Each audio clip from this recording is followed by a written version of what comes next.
आप पूर्ण समर्पण से जब पहुंचेंगे, आप पूर्ण विश्वास के साथ जब भगवान के मंदिर में जाएं, पूर्ण भरोसे के साथ जब भगवान की चौखट पर जाएं, तो उसका सुख आपके जीवन को भी आनंदित कर देगा।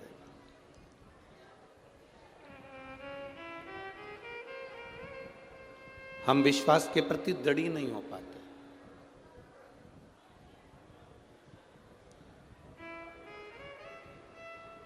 एक विश्वास जब पक्का होता है, विश्वास जब दृढ़ होता है,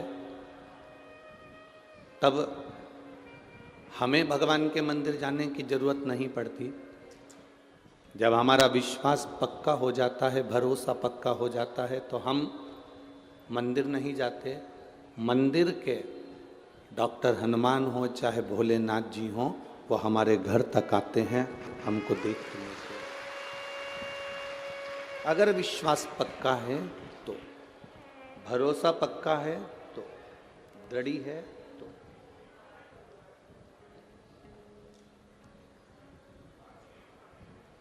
शिव जी के मंदिर तक जाना या आपका काम है। तेरे मंदिर में आना मेरा काम है और मेरी बिगड़ी बनाना तेरा काम। बाबा के मंदिर तक जाना ये आपका काम है, पर उसके बाद में वो बिगड़ी बनाने का काम उसका है। आप उसकी चौखट तक पहुंच गए, ये जवाबदारी आपकी है। उसने आपको संभाल लिया, आगे फिर उसकी मर्जी।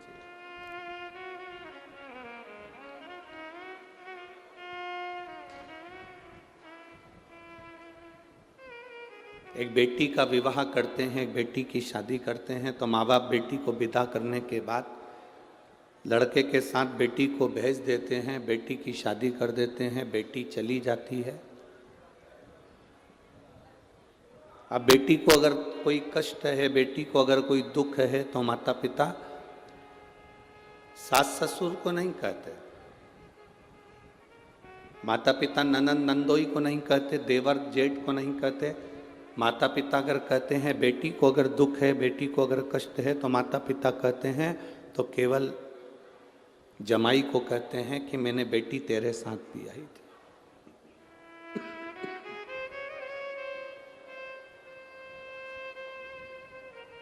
इस बेटी की शादी मैंने तेरे साथ करी है।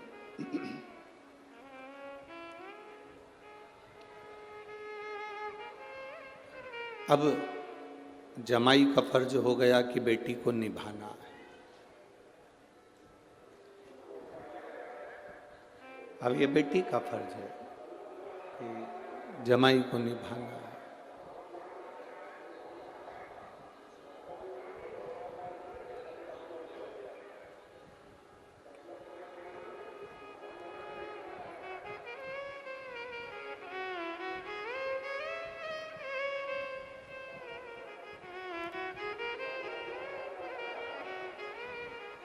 जब तक शादी नहीं हुई, जब तक विवाह नहीं हुआ,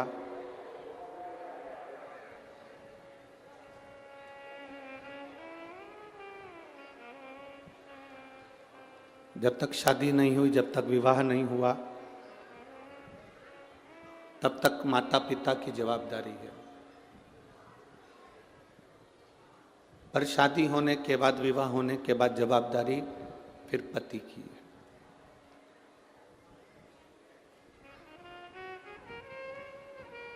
और पति की पूर्ण जवाबदारी है।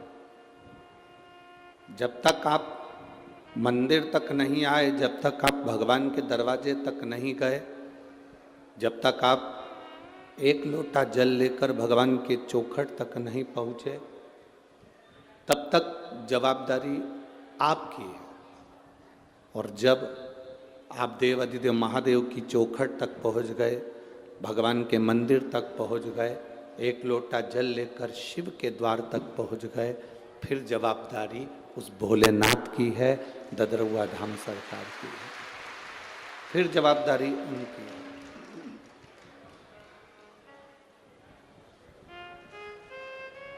अब हमारा पूर्ण समर्पण, अब हमारा जो समर्पण है हमने सब भगवान पर सौंप दिया। हमारा पूर्ण समर्पण हमने परमात्मा को दे दिया। जैसे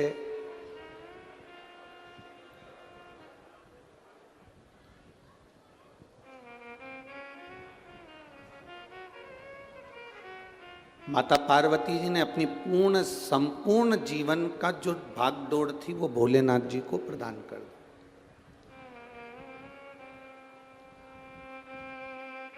अब भगवान शिव उनको जैसा रखें, भगवान शंकर जैसा रखें, वो निभाती है। हमारी तमन्नाएं बहुत सारी हैं, हमारी आशाएं बहुत सारी है, और हम आस लगाकर भी बैठे हैं तो किससे आस लगाकर बैठे हैं? संसार वालों से। मेरी जेठानी मुझे ये दे देगी, मेरी सास मुझे रकम दे देगी, मेरा ससुर मुझे प्रॉपर्टी का हिस्सा दे देगा, ये जो मकान है इस मकान के 3 हिस्से हो जाएंगे, एक हिस्सा बड़े बेटे को, एक हिस्सा छोटे बेटे को, एक मंझले को मिल जाएगा। हमने आस दूसरों से लगाई।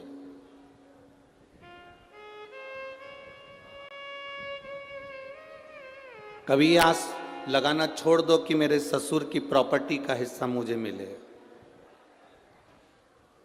आप भगवान से प्रार्थना करा करो, आप भोलेनाथ जी से कहा करो, आप श्री हनुमंत लाल जी से कहा करो, हमें दूसरे की प्रॉपर्टी का हिस्सा नहीं चाहिए, हमें ससुर की प्रॉपर्टी का हिस्सा भी नहीं चाहिए। बाबा आप मुझे हिस्सा देना तो आपकी इस मन की प्रॉपर्टी का हिस्सा देना, जिससे मेरी जिंदगी सार्थक हो सके।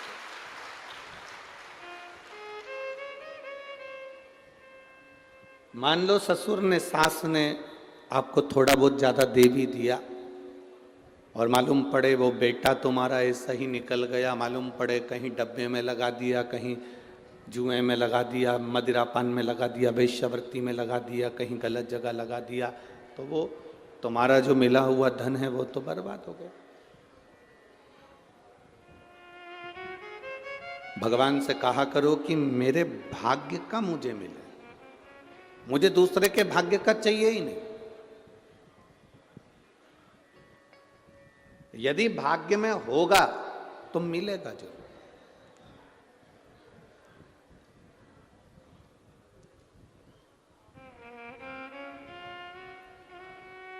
संसार में ऐसा कौन जन्मा जिसकी जिंदगी में दुख नहीं आया?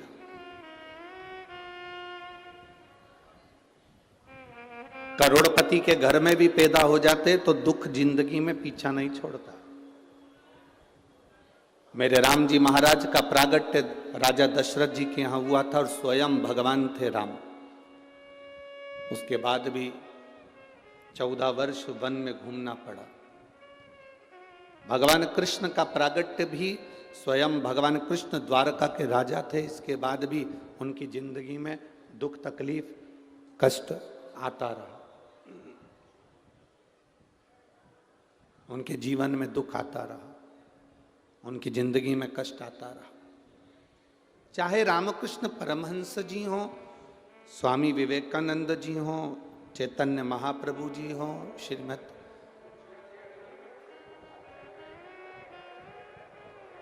श्रीमद् वल्लभाचार्य जी हों,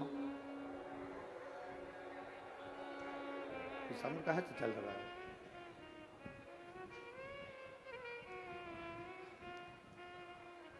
चाहे श्रीमद् वल्लभाचार्य जी हों, चाहे तुलसीदास जी हों, संसार में जो जन्मा है, मृत्यु लोक में जिसका जन्म हुआ है, उसकी जिंदगी में दुख आया है। पर जितने राष्ट्र के संत हुए, जितने राष्ट्र के साधु हुए, सन्यासी हुए, तपस्वी हुए, साधक हुए, उपासक हुए, इनका दुख मिटा कैसे? बहुत सारी जमीन जायदाद इन्होंने इकट्ठी कर ली हो, तो मीराबाई के जीवन में तो राजरानी थी, मीराबाई पटरानी थी, तो भी तो दुख था। जीवन में ये नहीं है कि आपके पास में धन होगा तो दुख नहीं होगा, संपदा होगी, गाड़ी होगी, बंगला होगा तो दुख नहीं होगा। कई लोग कहते हैं मेरी जेठानी मुझे बहुत कष्ट देती है, देवरानी मुझे कष्ट देती है, सास मुझे कष्ट देती है, ससुर मुझे कष्ट देता है, या परिवार के लोग मुझे बड़ा कष्ट देते हैं, मेरे रिश्तेदार, मेरे अड़ोसी पड़ोसी नातेदार कुटुंब वाले मुझे कष्ट देते हैं, मुझे परेशान करते हैं, मुझे दुख देते हैं। हम दूसरे से क्यों कहें? वो तो परिवार वाले हैं। अपना ये खुद का शरीर, ये तो अपना खुद का है ना।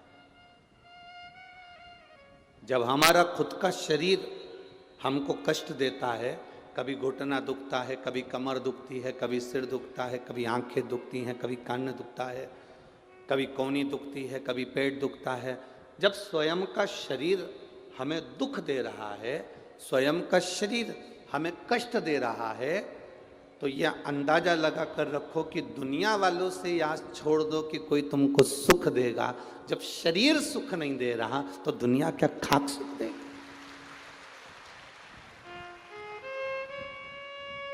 हमने आस कितनी लगाई है, हमने भरोसा कितना रखा, हमने विश्वास कितना रखा कि मेरे परिवार वाले मुझे सुख देंगे। आप में से कई माताएं ऐसी हैं जो भगवान श्री बालाजी महाराज से रोज कहती होगी ददरहुआ धाम सरकार से, बाबा प्रार्थना करूं मेरे बेटे की शादी हो जाए, घर में बहू आ जाए, ऐसी कृपा करो भोलेनाथ, मेरे घर में बहू आ जाए, घर में बहू आएगी, गरम रोटी देगी, मेरी सेवा करेगी। अब इतनी सारी बुजुर्ग माताएं बैठी हैं, इनसे हाथ जोड़ के निवेदन करूं, तुम में से कितनों की बहू है जो देसी घी लगा के रोटी दे रही है, देसी घी लगा के जीवान से ऐसी दे रही है कि रोटी तो जान दो कितनी है।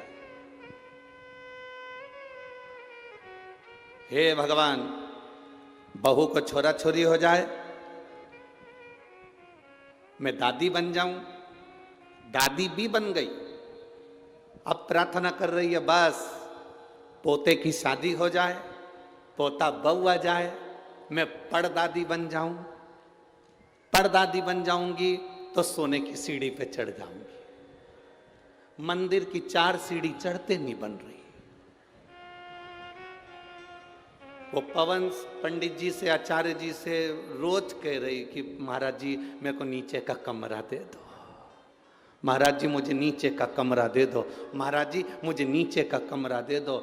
4 सीढ़ी ऊपर चढ़ नहीं पा रही और क्या कि भगवान मुझे सोने की सीढ़ी पे चढ़ा दो। भगवान भी मन में सोचे, बता आश्रम गई, ददरहुआ धाम सरकार के दर्शन करने गई, धर्मशाला में रुकी, भवन में रुकी, 4 सीढ़ी तो ऊपर की चढ़ नहीं पा रही। एक बार ऊपर चढ़ी तो 3 दिन बाद नीचे उतरी और कह रही है कि सोने की सीढ़ी पे चढ़ा दो। तो भगवान भी क्या करेगी चढ़कर? हमने आस दूसरे से लगाई, हमने दूसरे से आस लगाकर बैठे। मेरी बहू मुझे रोटी देगी, मेरे बच्चे मुझे संभालेंगे, मेरा बेटा बड़ा हो जाएगा तब मुझे संभालेगा। शिव महापुराण की कथा कहती है भगवान शंकर ने अपने पुत्र श्री गणेश जी महाराज की शादी कर दी, रिद्धि सिद्धि जैसी बहुएं आ गई, पर भगवान शंकर ने कभी अपने पुत्र और पुत्र बहू से कभी आस नहीं लगाई। शिवजी ने कभी आस नहीं लगाई अपनी रिद्धि सिद्धि से, शंकर भगवान ने कभी रिद्धि सिद्धि से आस नहीं लगाई। ऐसा कोई फोटो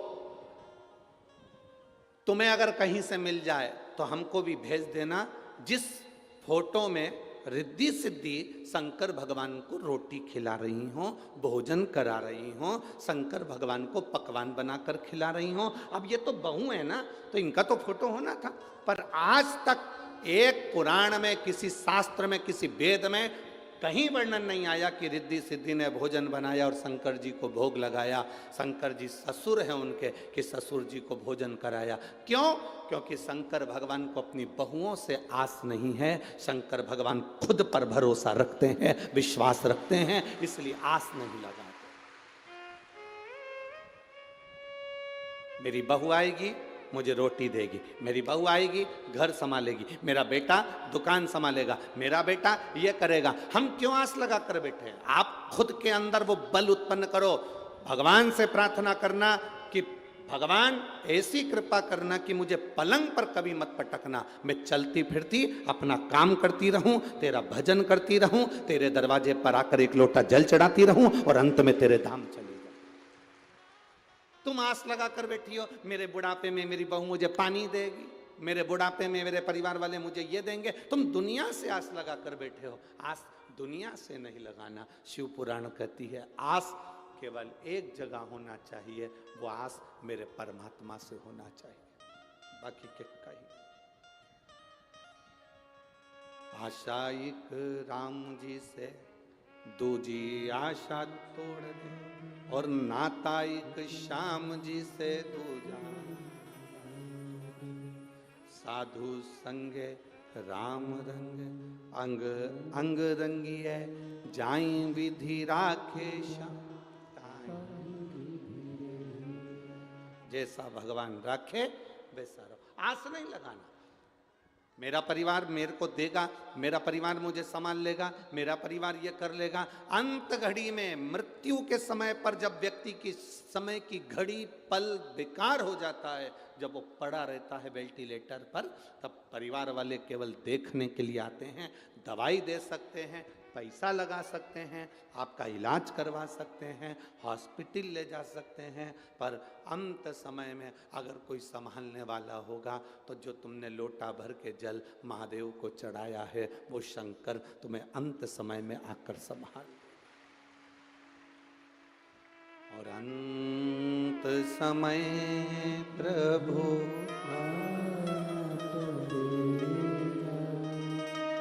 आप लोगों को आता है?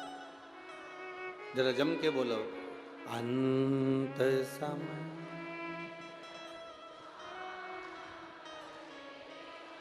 वचन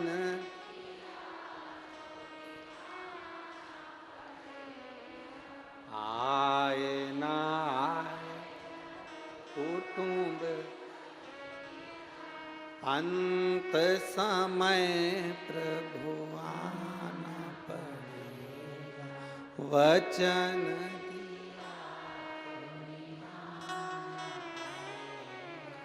अंत समय प्रभु। कोई आए ना आए पर वो जरूर आए। वो आता है, किस रूप में आता है नहीं। रामायण सुनी आप लोगों ने? जम के बोलो जरा। रामायण पढ़ी आप लोगों ने? रामायण सीरियल देखा? रावण के यहां पर श्री हनुमान जी महाराज पहुंच गए।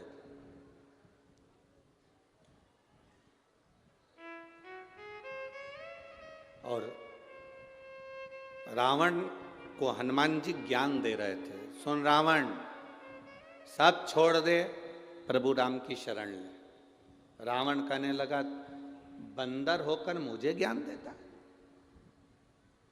मुझे जानता नहीं है तू? तेरी मृत्यु तेरे पास में खड़ी है। रावण हनुमान जी से कह रहा है, तेरी मृत्यु तेरे पास में खड़ी है। रावण वो बलवान था जिसने मृत्यु को भी कैद में रख रखा था, अपने बंधन में रख रखा था। वो कहे तो अभी मारे। रावण कह रहा है, तेरे पास में तेरी मृत्यु खड़ी है, तुझे भय नहीं लग रहा? हनुमान जी ने मुंडी घुमा कर देखा तो पास में यमराज खड़ा था, मृत्यु खड़ी हुई थी। तो हनुमान जी से रावण कह रहा, तुझे भय नहीं लगता? हनुमान जी कहते हैं, मुझे भय नहीं लगता, तेरे पास में मौत खड़ी है। हनुमान जी बोले, भले पास में खड़ी है पर देख तुझे ही रही है, मेरे को नहीं देख रही है।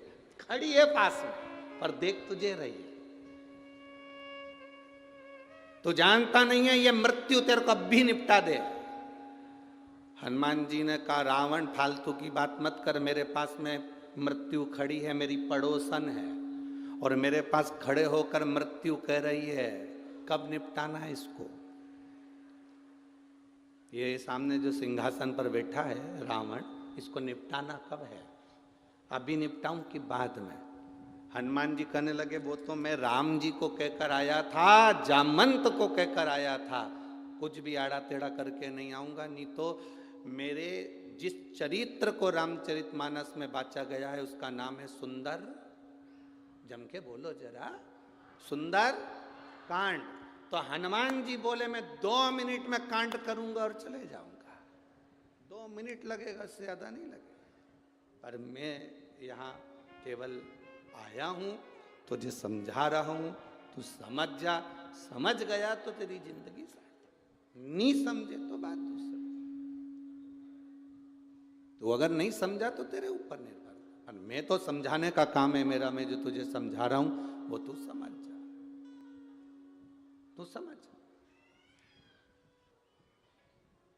अब ये तो समझने वाला विषय है, जो आप समझ जाओ।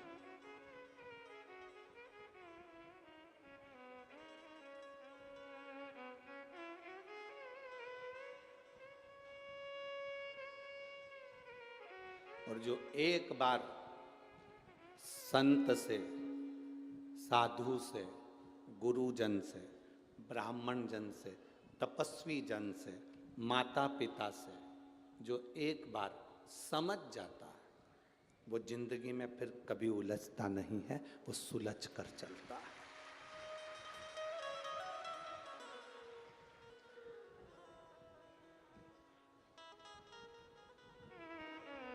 जिस व्यक्ति को अपने घर के बड़ों की बात बुरी लगने लगे, जिस बहू को सास ससुर की बात बुरी लगने लगे, जिस बेटे को माँ बाप की बात बुरी लगने लगे, दूसरों की बात अच्छी लगने लगे, पड़ोसन की बात अच्छी लगने लगे, रिश्तेदारों की बात अच्छी लगने लगे, और घर का व्यक्ति कहे तो बुरी लगने लगे, तो समझ लेना उस व्यक्ति को दुनिया में कोई नहीं बचा सकता, उसका अंत निश्चित है, उसे बर्बाद होना है, उसे कोई नहीं बचा सकता, उसका बर्बाद होना निश्चित है। आपको अगर अपने घर के लोगों की बात बुरी लग रही है और दोस्तों की बात अच्छी लग रही है, रिश्तेदारों की बात अच्छी लग रही है, परिवार वालों की बात अच्छी लग रही है, और अपने परिवार के लोगों की बात बुरी लग रही है, तो समझ लेना कि अब तुम्हारा समय बेकार आ गया। अपने गुरु की बात तुम्हें बुरी लगे और दूसरा गुरु कहे तो अच्छी लगे, तो समझ लो कि तुम्हारा समय बेकार आ गया।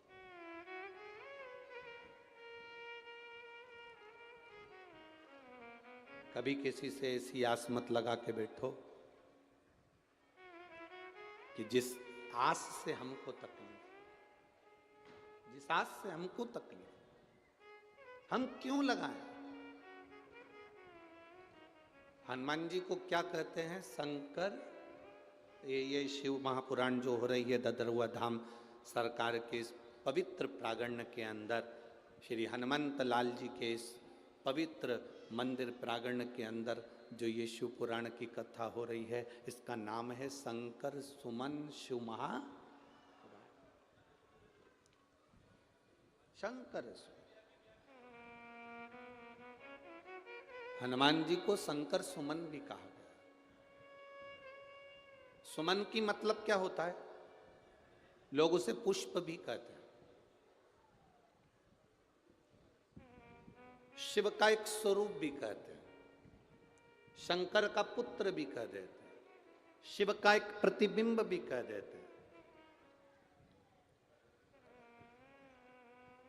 माता अंजना देवी ने जब भगवान शंकर की आराधना करी थी, शिवलिंग की पार्थिव लिंग का निर्माण करती, पूजन करती माता अंजना, उनके साथ में केसरी बाबा भी पूजन करने बैठे। गौतम ऋषि के कहने पर उन्होंने पूजन करी थी, गौतम बाबा के लिए। जब माता अंजना जी के गर्भ से संतान नहीं हुई, बहुत समय निकल गया, बहुत समय, संतान का सुख नहीं हुआ, तब उन्होंने गौतम बाबा से कहा, पिताजी मेरी संतान नहीं है, मैं क्या करूं? पिताजी ने कहा, पार्थिव शिवलिंग का पूजन करो, उसका अभिषेक करो, तुम्हारे यहां संतान हो।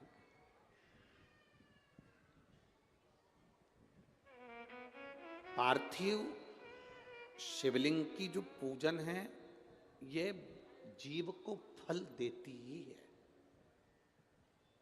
राम जी जब अयोध्या से चले मेरे सीताराम सरकार, लंका तक जाते हैं, लंका के बीच में जितनी जितनी जगह पर राम जी रुकते हैं प्रतिदिन, उतनी उतनी जगह पर एक पार्थिव शिवलिंग का पूजन करते हैं।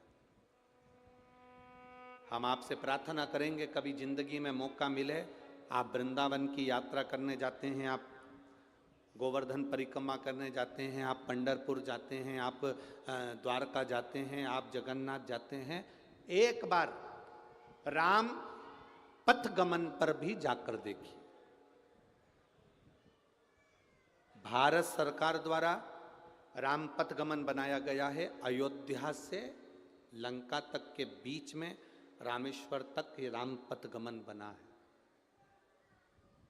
कुछ मध्य प्रदेश में, कुछ छत्तीसगढ़ में ऐसा होता हुआ, कुछ महाराष्ट्र में फिर होता हुआ ऐसा राम पथ गमन गया। कभी मौका लगे आपको, आप पूरे राम पथ गमन पर चलकर देखिए। पैदल राम पथ गमन पर नहीं जा सकते तो आप गाड़ी से जाकर देखिए। पूरे राम पथ गमन में जितने मंदिर किसी के नहीं मिलेंगे, पूरे राम पथ गमन में उससे ज्यादा मंदिर केवल देवाधिदेव महादेव के मिलेंगे, क्योंकि राम जी जहां रुकते थे वहां शिवलिंग की स्थापना करते थे। मेरे राम जी जहां रुकते थे वहां एक पार्थिव शिवलिंग का निर्माण करते थे और उसका पूजन करते थे। मेरे राम जी का नियम था, दशरथ जी का नियम था, एक पार्थिव शिवलिंग का निर्माण करना, उसकी पूजन करना।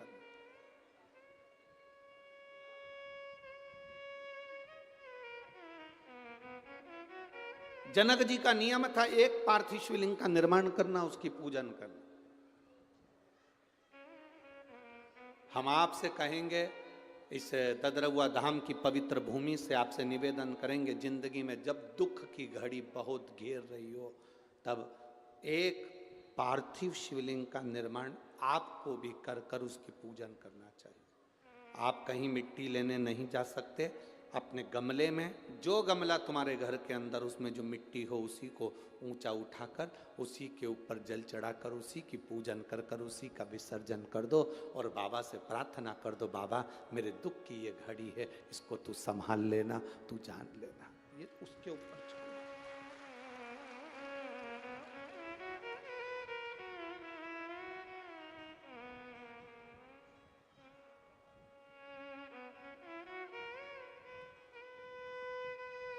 हम उसके ऊपर छोड़ देते। पूरे राम पथगमन में शिव जी के मंदिर मिलेंगे, पूरे राम पथगमन में पार्थिव शिवलिंग का निर्माण मेरे राम जी ने किया है। और केवल राम जी ने नहीं, भगवान कृष्ण ने भी पार्थिव शिवलिंग का निर्माण करा। जब उनके घर में संतान नहीं हुई, 16,108 रानी पटरानी भगवान कृष्ण की, और संतान का सुख नहीं हुआ, गर्गाचार्य बाबा को द्वारका बुलाया गया। हाथ जोड़कर मेरे बाबा भगवान द्वारकानाथ ने कहा, मेरे यहाँ संतान का सुख नहीं है, इतनी रानियां मेरे यहाँ पर संतान का सुख नहीं, आप कृपा करो। गर्गाचार्य बाबा ने कहा, सुनो कृष्ण, एक एक रानी के साथ 11-11 दिन तक भगवान शंकर के पार्थिव शिवलिंग का पूजन करो। भगवान कृष्ण ने एक एक रानी के साथ 11-11 दिन तक शंकर भगवान के पार्थिव शिवलिंग का पूजन करा। शिव जी ने प्रकट होकर भगवान कृष्ण से कहा, मांगो क्या चाहिए। भगवान कृष्ण कहते हैं, मेरे यहाँ संतान नहीं। भगवान शंकर ने कहा, एक एक रानी के साथ 11-11 दिन तक बैठकर तुमने मेरा अभिषेक करा है, मैं तुम्हें वर देता हूं, तुम्हारी एक एक रानी से 11-11 संतान होगी। 10 पुत्र 1 पुत्री, 1,77,186 जो संतान का जन्म हुआ वो शिव कृपा से। पार्थिव लिंग पूजन का हमारे यहाँ पर बड़ा बहुत।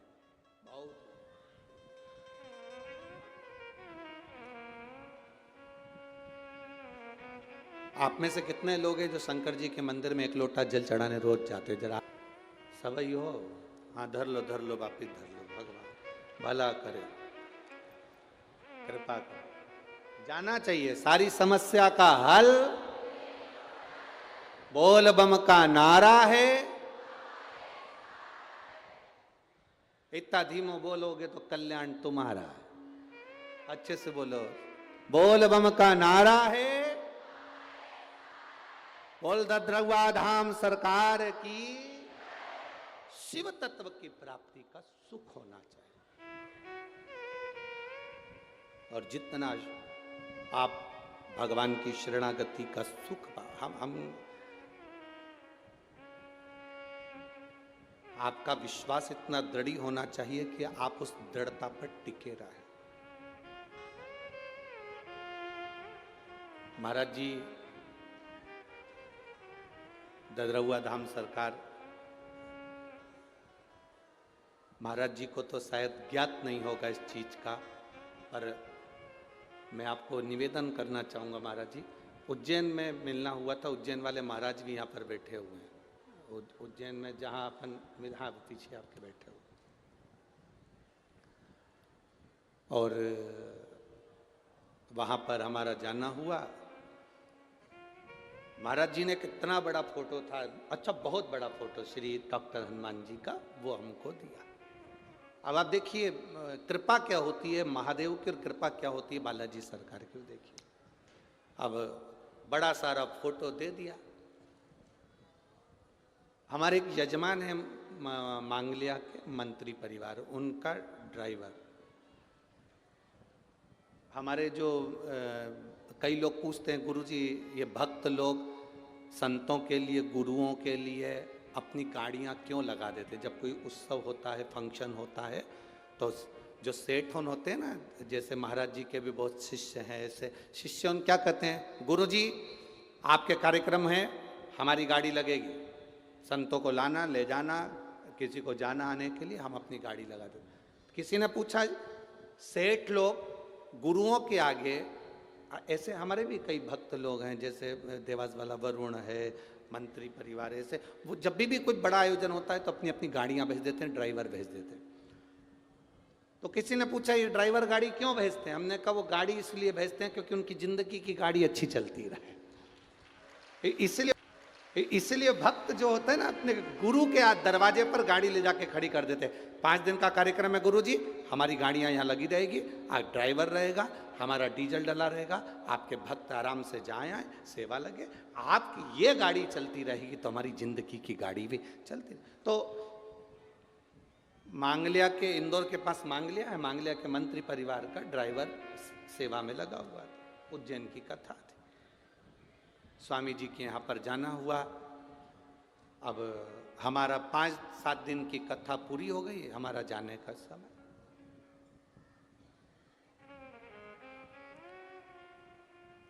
महाराज जी वो ड्राइवर कहता है कि आप जा रहे हो तो आपकी कोई निशानी नहीं दोगे हमको?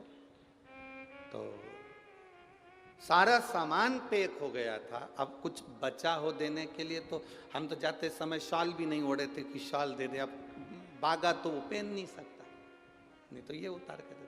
केवल एक डॉक्टर हनुमान जी का बड़ा सारा फोटो था। और कभी कोई मांग लिया जाए तो वहाँ पर मंत्री परिवार से पूछना, सीहोर वाले गुरुजी ददरहुआ धाम में कथा बाँच रहे हैं तो उन्होंने ये बात कही, तो उनके ड्राइवर से भी पूछना। अब डॉक्टर हनुमान जी का बड़ा सारा फोटो, तो हमने आशीष से कहा आशीष वो फोटो लेकर आओ जो अभी स्वामी जी ने दिया है, और अपन जा रहे हैं, फोटो बड़ा सारा इनको दे दो। हमने वो डॉक्टर हनुमान जी का फोटो वो ड्राइवर को दिया। अब ड्राइवर बोला गुरुजी इतना बड़ा फोटो और गाड़ी में जाएगा कैसे? हमने कहा कैसे भी जाएगा, पर तुम्हारे लिए यही काम आएगा, तुम रखो, इनको रखो तुम्हारे साथ में। अरे गुरुजी कहाँ रखूंगा? हमने कहा सीट पे रख के ले जाओ उसको। फोटो बहुत बड़ा था, हमारा फोटो जरा ज्यादा ही बड़ा था, तो उसको पीछे का दरवाजा खोल के पीछे से फंसा कर उसको गाड़ी में रखा, और गाड़ी यहां से चली।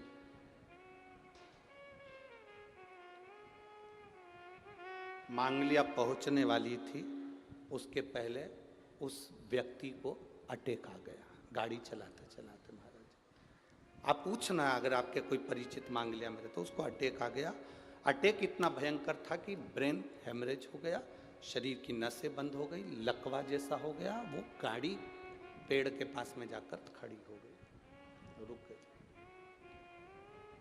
उसको जिनकी गाड़ी थी उनको सूचना करा, मंत्री परिवार आया, हॉस्पिटल लेकर गए। हॉस्पिटल में कह दिया इसका कोई भरोसा नहीं, इसका कोई भरोसा नहीं।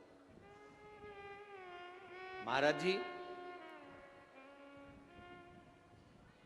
वो फोटो गाड़ी में ही था, और फोटो गाड़ी में था, पर एक बंदर एम्बॉय हॉस्पिटल का चक्कर जब तक वो व्यक्ति ठीक नहीं हो गया तब तक वो लगाता ही रहा था। एक बंदर,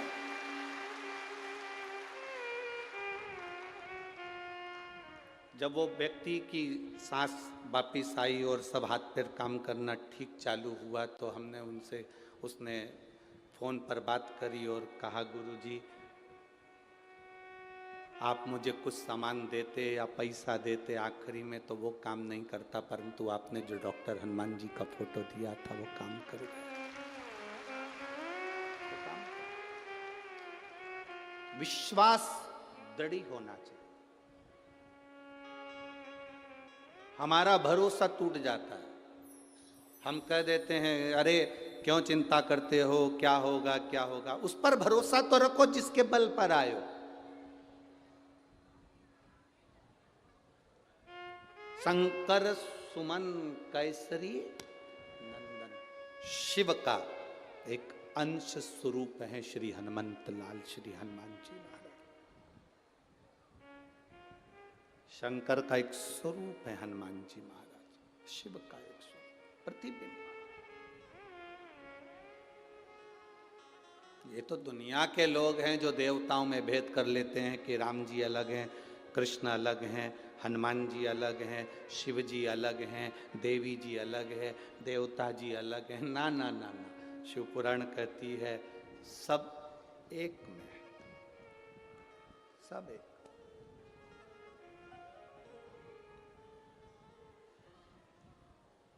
सब एक।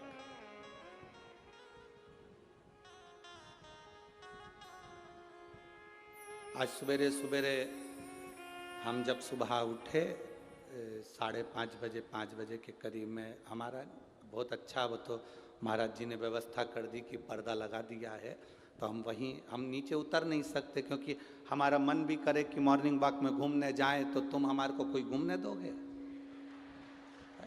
तो वो तो महाराज जी की बड़ी कृपा है, तो उन्होंने पर्दा लगा दिया, तो वहीं घूम लेते हैं सुबह के टाइम पर।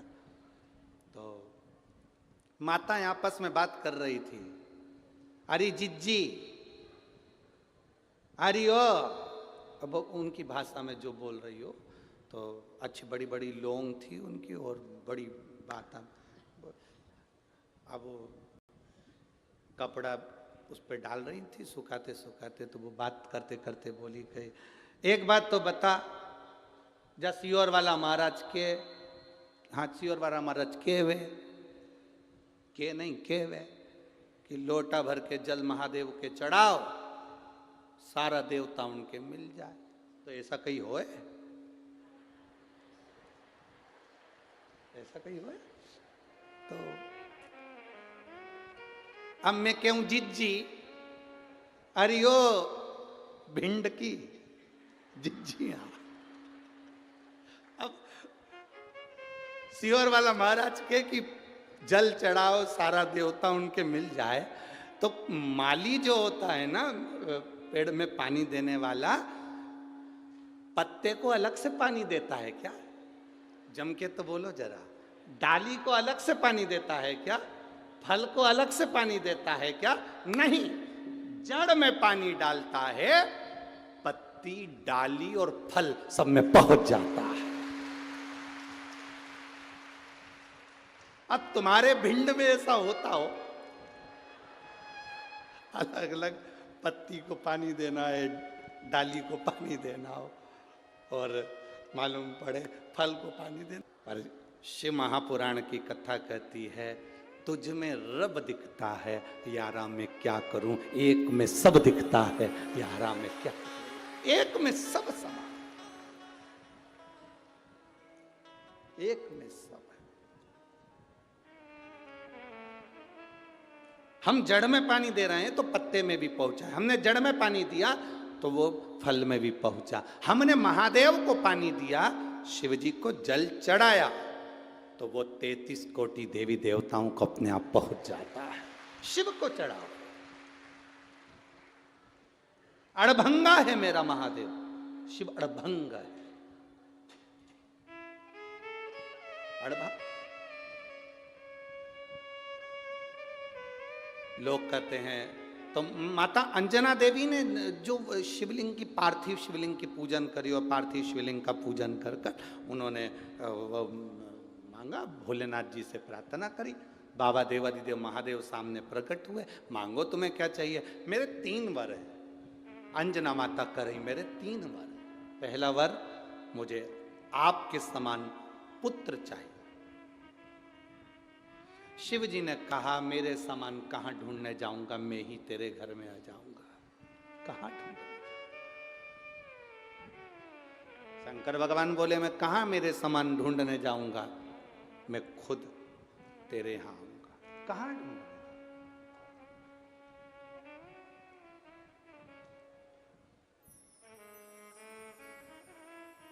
फिर कहा, मेरा पुत्र जो हो अधिक बलवान हो, अधिक बलवान। शिव जी ने कहा, जब मैं स्वयं आ गया तो बल तो है। तीसरा जो माता अंजना देवी ने भगवान शिव से मांगा है, शायद दुनिया की हर मां को भगवान के सामने झोली पसार कर मांगना चाहिए। अंजना माता ने भगवान शिव से कहा, मेरा जो पुत्र हो वो विनम्रवान हो, उसमें विनम्रता होना चाहिए। दुनिया की सारी माता को भगवान के सामने झोली पसार कर मांगना चाहिए कि मेरे घर में जो पुत्र जन्म दे वो विनम्र हो। कारण बल तो असुरों में भी होता है। बोलो, होता है कि नहीं होता? बल तो राक्षस में भी होता है, असुरों में भी होता है। सत्ता तो असुरों की भी होती है, सिंहासन तो असुरों का भी होता है, पर असुरों में, राक्षसों में विनम्रता नहीं होती। और इस भारत की भूमि पर यदि हनुमान जी महाराज को आज पूरा संसार पूजता है तो केवल एक कारण से पूजता है, हनुमान जी को विनम्रता बहुत है, उनमें नम्रता बहुत है। उनमें कितनी विनम्रता होगी, उनमें कितनी विनम्रता का सुख होगा, कितनी विनम्रता और कितनी विनम्रता का सुख श्री हनुमंत लाल जी के जीवन में, कितनी विनम्रता का सुख होगा। जरा विचार करिए, विचार करिए।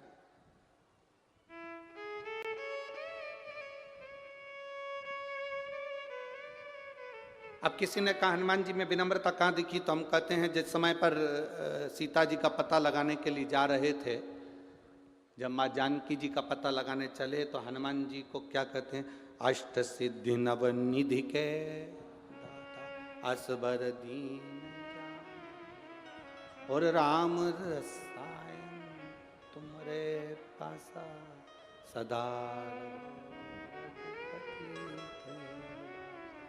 कितना सुंदर कहा गया, तुम में अष्ट सिद्धि है, नवनिधि है।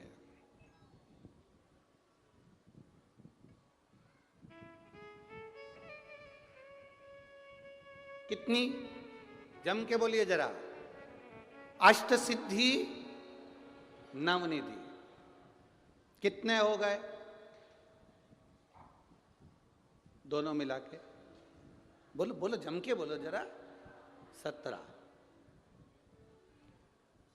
हनुमान जी से कहा ये अष्ट सिद्धि।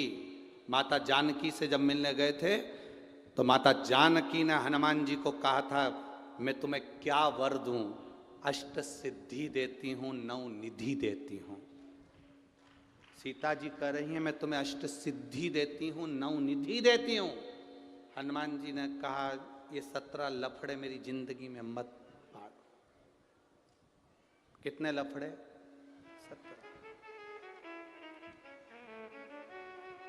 आप लोग जब आपस में बात करते हो ना तो बात बात में बहुत सारे लोग कह देते हैं, अरे बहुत 17 लफड़े जिंदगी के चल रहे हैं। कोई पूछे तुमसे 17 लफड़े कौन से, ये वही हैं अष्ट सिद्धि नवनिधि के।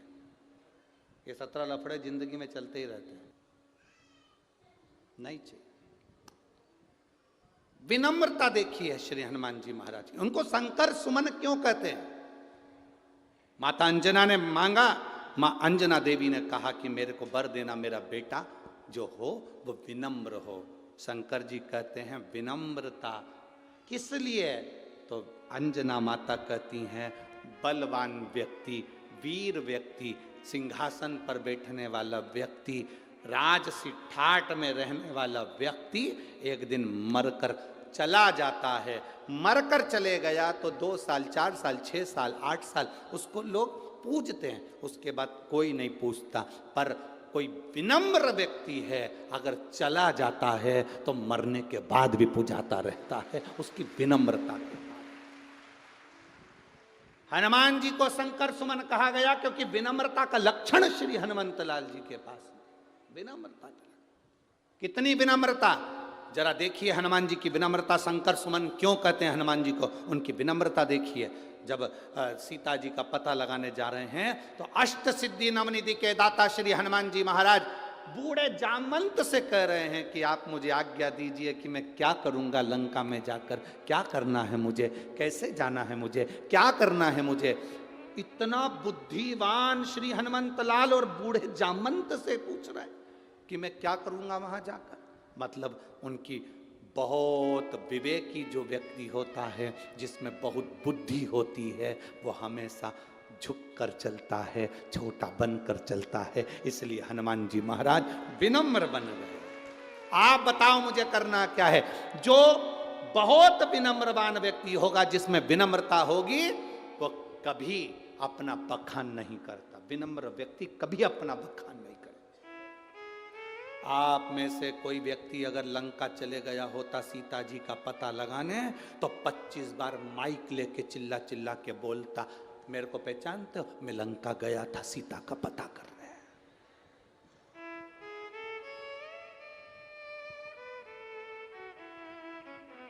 आप और हम में से कोई भी अगर सीता जी का पता लगाने चले गया होता तो 50 बार चिल्ला चिल्ला कर कहता, मैंने सीता जी का पता लगाया, मैं लंका में आग लगा कर आया, मैंने ये करा, मैंने वो करा। पूरा अखबार भरा गया होता, पूरी सोशल मीडिया भरा गई होती कि तुमने ये करा।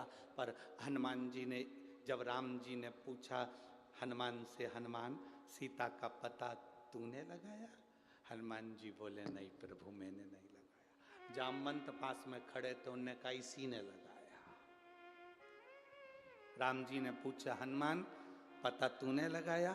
हनुमान जी बोले नहीं प्रभु मैंने नहीं लगाया। जामवंत पास में खड़े तो उन्होंने कहा इसी ने लगाया। फिर राम जी ने पूछा हनुमान तू लंका गया था? हनुमान जी बोले मैं नहीं गया, इतने में जामवंत पास में खड़ा था, यही गया था। फिर राम जी ने पूछा हनुमान लंका में आग तूने लगाई? हनुमान जी बोले मैंने नहीं लगाई, इतने में जामवंत में ही खड़ा था, इसी ने लगाई, इसी ने। इतने में राम जी बोले हनुमान सीता का दर्शन तूने किया? हनुमान जी बोले मैंने नहीं किया, इतने में जामवंत बोला इसी ने किया। अब इन दोनों के झगड़े में राम जी को गुस्सा आ गया। राम जी को गुस्सा आ गया तो तूने नहीं करा तो क्या मैंने करा? इतने में हनुमान जी बोले बस आपने किया है, मैं तो निमित्त था, बस केवल निमित्त। जो कर रहे थे आप कर रहे थे। लंका गए आप, भेजा मुझे आपने, दर्शन किया आपने, आग लगाई आपने, मैं तो केवल निमित्त था। आज आपने सत्य कह दिया, क्या मैंने करा? बिल्कुल सत्य है, आपने किया। करते हो मेरे बाबा मेरा नाम है, और प्रभु आपकी कृपा से सब। शंकर सुमन का मतलब शिव विनम्रता दे दें, शिव विनम्रता दे दें, ये शंकर सुमन का लक्षण है। विनम्रता, कितनी विनम्रता श्री हनुमान जी महाराज में होगी, जरा विचार करिए। चढ़े, कितना बल है हनुमान जी महाराज में। जिस पत्थर पर लात रखा वो पत्थर नीचे दब गया, जिस पत्थर पर लात रखा वो पत्थर नीचे दब गया, पत्थर दब गया नीचे, पत्थर नीचे।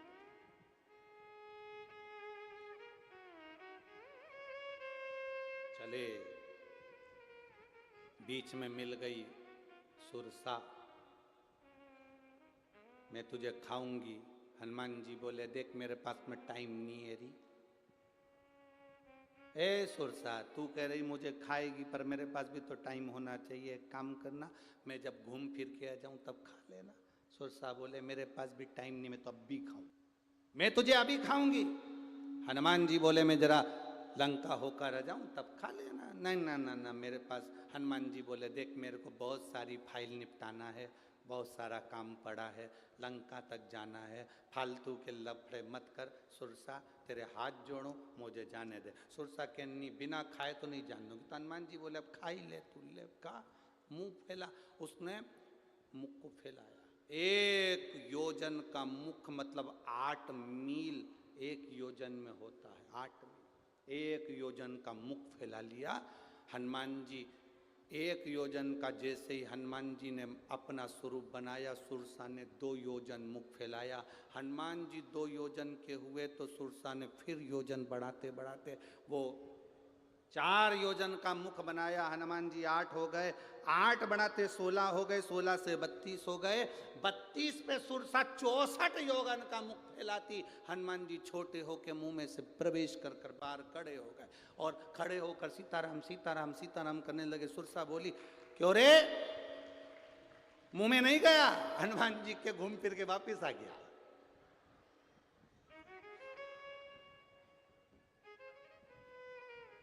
सुरसा ने कहा तू घूम के आया अंदर? हाँ। मुख में गया था? हाँ। मेरा मुंह देखा है तूने अंदर से? हाँ। 32 दांत में से 4 दांत तुम्हारे लंबे हैं, बाकी के सब छोटे हैं। सुरसा बोली फिर तो पक्का घूम के आया है, पक्का घूम के। देखो इतना वीर, इतने वीर होने के बाद, इतने बलवान होने के बाद, प्रबल वीर होने के बाद भी हनुमान जी के विनम्रता देखिए। सुरसा को हाथ जोड़कर जा रहे हैं, नहीं तो ये राक्षसी थी, इसको हाथ जोड़ने की जरूरत क्या थी, पर हाथ जोड़कर जा रहे हैं, मैं जा रहा हूं। नम्र है, विनम्र है।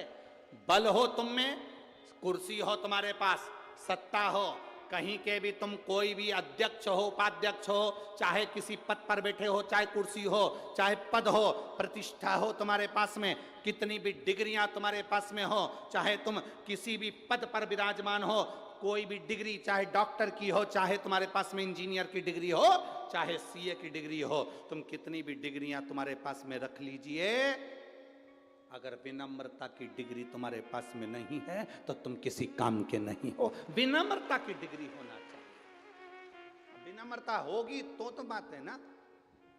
अब तुम तो सोचो मेरे पास इतना बड़ा पद है, मैं इतने प्रतिष्ठित हूं, मैं इतने बड़े पद पर हूं, इतने बड़े पद पर मैं बैठा हूं।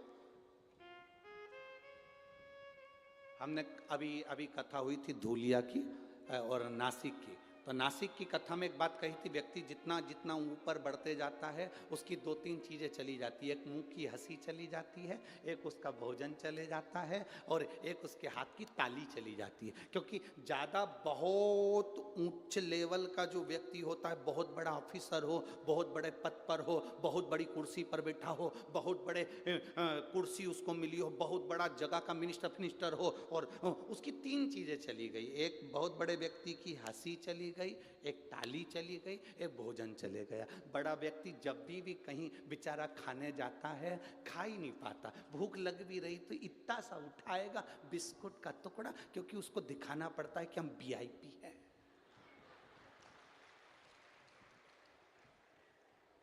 सियोर वाले महाराज जैसा थोड़ी ना सब निपटा जाता है, जो मिल जाए खा लो।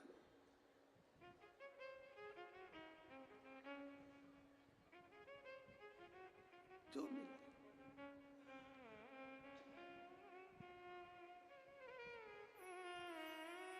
खाओ, आनंद। अब अपन अगर संकोच करें तो जी ईमानदारी की बात बोलो रही, अगर अपन शर्म करें तो कोई पेट भराए क्या है? और माल खिलाने वाले ददरुआ धाम सरकार हो तो फिर कौन भूखा मरे? सो तो खाओ डपट के, कहा करना अपन को है?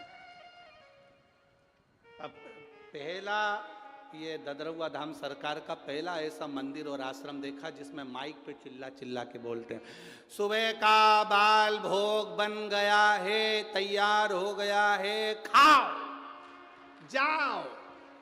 पहली जगह देखी, नहीं तो लोग बाल भोग बना के कब खा के बंद कर दे पता ही नहीं चलता। ऐसे भी आश्रम देखे, ऐसे भी मंदिर देखे, बाल भोग बनता है, चुपचाप से सब आश्रम वाले खा जाते हैं, 2 4 8 खा गए, इसके बाद में दरवाजा बंद। किसी ने पूछा बाल भोग बना था, खत्म खत्म। और ये ददरुआ धाम सरकार का माइक पकड़ पकड़ कर, बाल भोग बन गया है, जाओ खाओ जाओ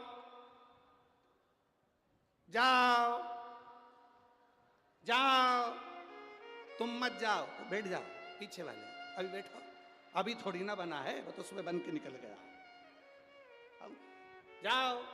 अब वो बोले सोना, बाल भोग बन गया।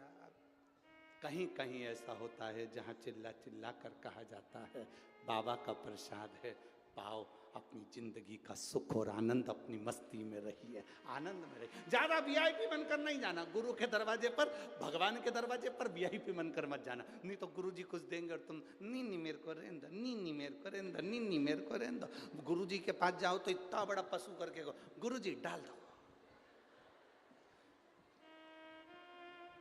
गुरु जी।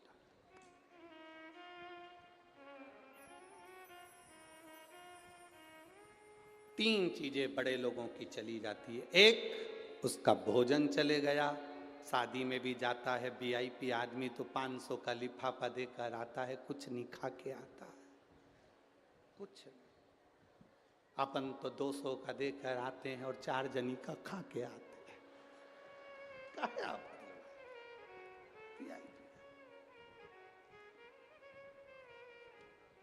अब दूसरी चीज बड़े आदमी की चली जाती है, उसके चेहरे की हंसी। बहुत वीआईपी, बहुत बड़ा ऑफिसर, हंसता कम है। तुम जब भी बात करोगे वो ऐसा बैठा मिलेगा जैसे मुसद्दी लाल। तुम बोलोगे सर सर, हंसी की बात भी करोगे ना,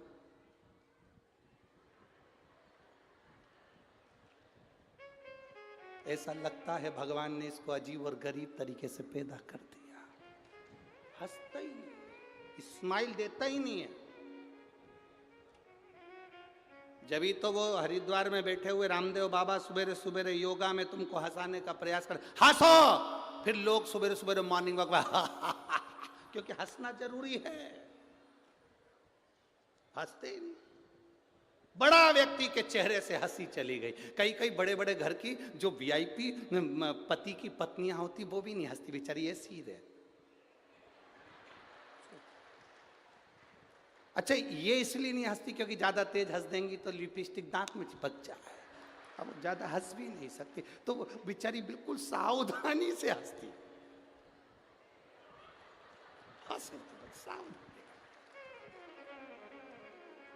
इनका खाने का तरीका भी बड़ा विचित्र रहता है। गुलाब जामुन खाएगी तो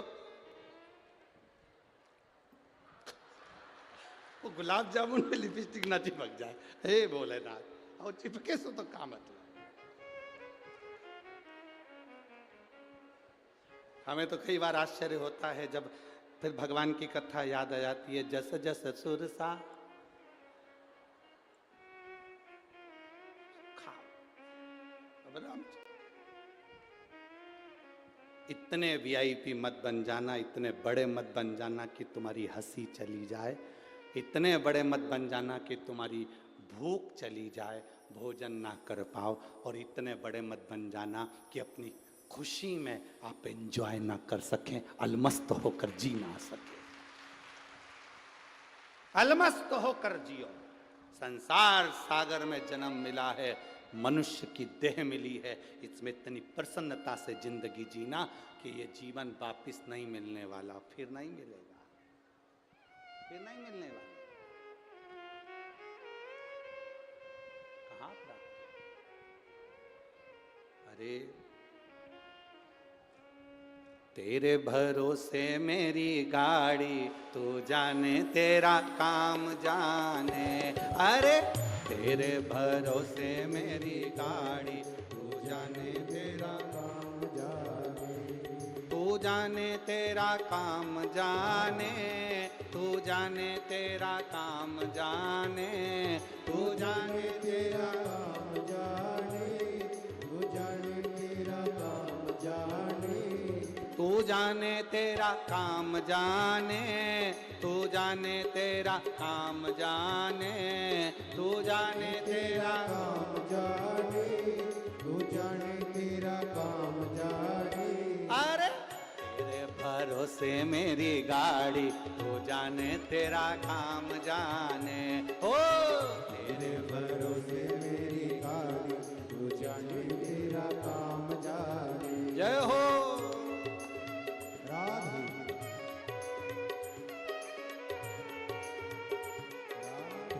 शिव कथा कह रही है, भगवान शंकर का पवित्र चरित्र कह रहा है। माता अंजना देवी ने बाबा भोलेनाथ जी से तीसरा जो वर मांगा है श्री हनुमान जी के लिए, अपने पुत्र के लिए विनम्रता मांगी। विनम्र,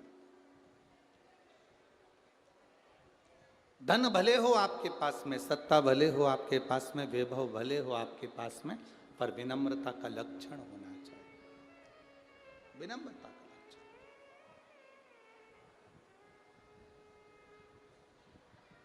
कभी कभी जब व्यक्ति के जीवन में ज्ञान का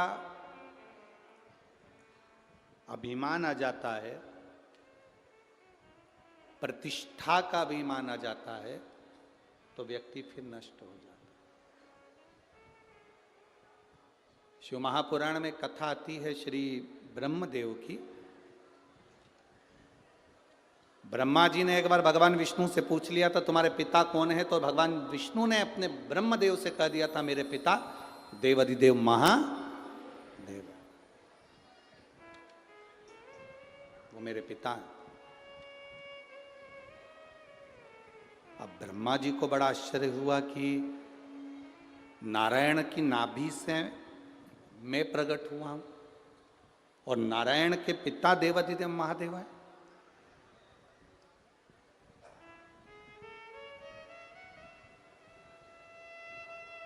मैं आपके पिता को देखना चाहता हूं,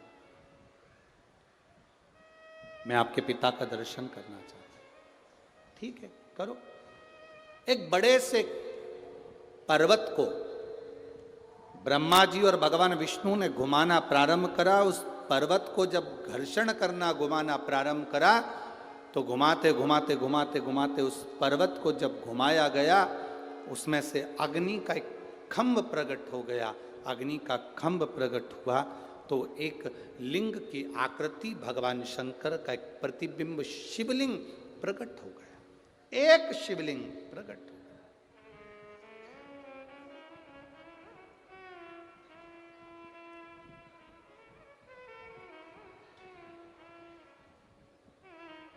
एक भरोसा, एक विश्वास, एक दृढ़ता मूल होती है।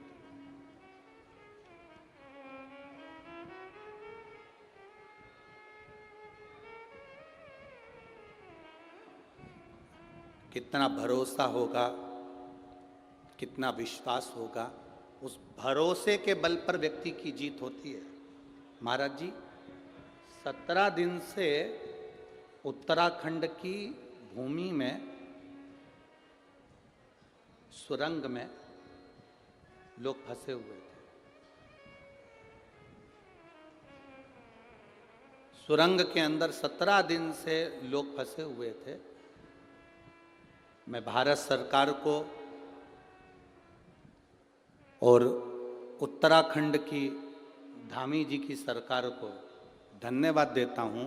17 दिन के बाद वो सब जीवित की जीवित बाहर निकले। ये शिव कृपा और भगवान श्री हनुमंत लाल जी की कृपा है। ये कृपा है भगवान की।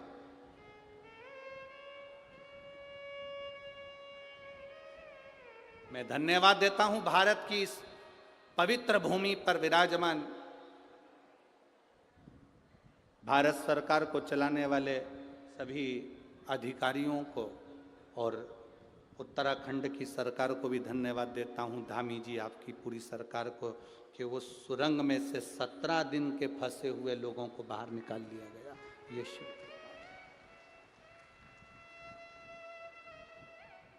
कहीं ना कहीं उनके घर के लोगों की शिव के प्रति विश्वास, हनुमान जी के प्रति भरोसा, भगवान के प्रति जो दृढ़ता थी वो सफल हुई, वो सफल हुई। जो परिवार के लोग भगवान शंकर की भक्ति में डूबे हुए, उन्होंने उस भक्ति के फल को मान लिया, मिला। धन्यवाद देता हूं। शिव तत्व की प्राप्ति सहज नहीं। ब्रह्मा जी और भगवान विष्णु ने जो घर्षण करा, उससे शिवलिंग प्रकट हुआ। उस शिवलिंग को ब्रह्मा जी कह रहे हैं, क्या ये तुम्हारे पिता हैं? एक शिवलिंग को देखकर ब्रह्मा जी कह रहे हैं, क्या तुम्हारे पिता हैं? आपके सामने कई लोग सनातन धर्म पर उंगली उठाते हैं, पत्थर पर दूध ढोल रहे, पत्थर पे दूध चढ़ा रहे। क्या इसमें भगवान है? ब्रह्मा जी ने भगवान विष्णु से कहा था कि इस शिवलिंग में, इस पत्थर के शिवलिंग में, इस अग्नि के खंभ में, क्या इस शिवलिंग में शिव है, तुम्हारा पिता है? भगवान विष्णु ने उसी समय संकल्प लेकर कह दिया था, इस शिवलिंग में मेरा पिता देवाधिदेव महादेव है। ये सिद्ध है, वो निश्चित है।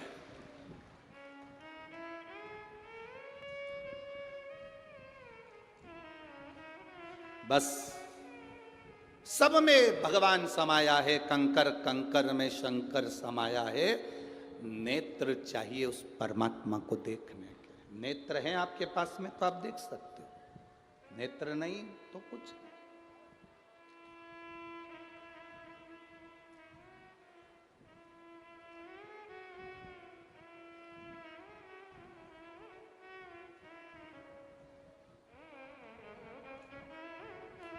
सूरदास जी जब मंदिर में दर्शन करने के लिए जाते थे तो लोग खड़े होकर हंसते थे सूरदास जी को। ओ बाबा, क्यों धक्के खाते हो, क्यों मंदिर में आते हो? आंख तो है नहीं तुम्हारी, आंख तो है नहीं, अंधे तुम तो, आंख नहीं, नेत्र नहीं, अंधे हो, सूरदास हो। बाबा ठोकर लग रही है, धक्के खा रहे हो, लोग तुमको देख रहे हैं, परेशान हो रहे हो, तुम्हारी आंखें तो है नहीं, तुम तो अंधे हो, सूरदास हो, मंदिर क्यों आते हो? जब तुम भगवान को नहीं देख पाते तो मंदिर आने से फायदा क्या है? सूरदास जी ने कहा, मेरी भले आंख नहीं हो, उसकी तो है, वो तो मुझे देख रहा है, वो तो मुझे देख रहा है। कई लोग शिव महापुराण की कथा में लोग कहते हैं बहुत भीड़ होती है, बहुत भीड़, पीछे नंबर लगेगा, पंडाल में तो जगह ही नहीं मिलेगी, बाहर बैठना पड़ेगा, धूप भी पड़ेगी, ठंडक भी लगेगी। कई लोग ऐसे होते हैं जो डराते हैं, और कई जो नज़दीक में कथा हो, 40, 50, 100, 200, 300, 400, 500 किलोमीटर के पास में कथा होती है, तो लोग बैग तैयार कर कर कर भले एक दिन के लिए जाऊंगी पर बाबा के पास जरूर जाऊंगी, वो मेरा दुख मिटाएगा, निश्चित जाऊं एक दिन के लिए, मैं कथा सुनने के लिए जाऊंगी, भले जगह मिले ना मिले, कहीं पर भी मिलेगी। तो तू तो देख नहीं पाएगी, जा नहीं पाएगी। क्या हुआ अगर मैं भोले बाबा को ना देख पाऊं तो चलेगा, पर मेरा भोले बाबा तो सब में बसा हुआ है, वो मुझे देख ही लेगा, ये निश्चित है। हम बाबा को देख पाए कि ना देख पाए, पर बाबा हमको देख ले।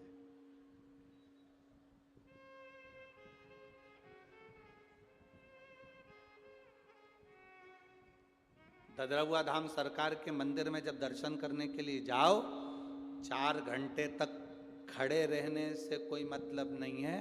आप उसके सामने से निकल कर चले जाओ, आपने दर्शन किया कि नहीं किया, पर ददरहुआ धाम हनुमान जी ने आप पर दृष्टि कर दी, वो बहुत बहुत।